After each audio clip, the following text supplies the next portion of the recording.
На кандидатите за градоначалници му останува уште само еден ден да ги представат проектите на граѓаните пред изборниот молк во сабота. Кандидатите за градоначалник на општина Сопиште од врата на врата нудат проекти и решенија со кои би освоиле довербата на жителите. Телевизија 24 беше во Сопиште. Ова е изборниот штаб на Далибор Богдановски. Тука кандидатот за градоначалник заедно со својот тим кој брои 50 активисти ја договара стратегијата како ќе настапуваат пред граѓаните. Тој ден гласати или се еден ден пред изборите.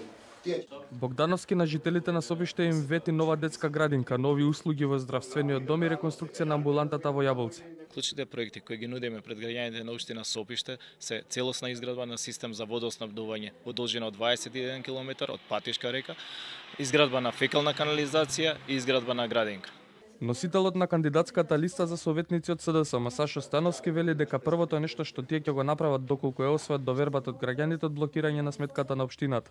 Тој вели дека очекуваат убедлива победа. Анкетите се во наша полза, така да од она што го добиваме постојано на терен, не само во овој период, туку и во изминатиот период додека одевме од врата на врата и претходно пред кампањата, собирајќи ги идеите на граѓаните со пултот, собирајќи ги нивните проблеми за да ги вметнеме во таа програма. Програмата ја направивме да биде со реални потреби за граѓаните и очекуваме дека они ќе ја препознаат таа програма и ќе ја дадат својата поддршка за таа програма и од тој дел очекуваме победа.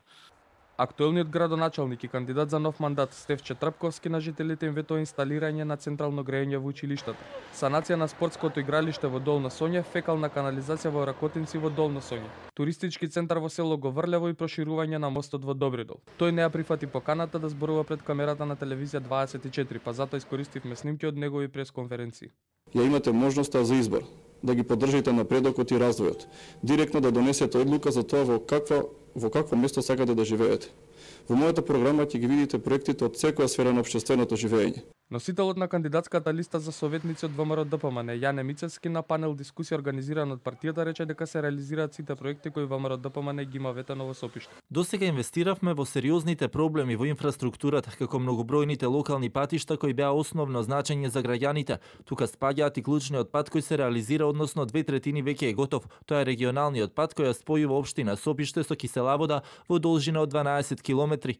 Сопиште во недела одлучува дали ќе му довери уште еден мандат на актуелниот градоначалник Стефче Трпковски или по 8 години на чело на општината ќе застане кандидатот на СДСМ Далибор Богдановски.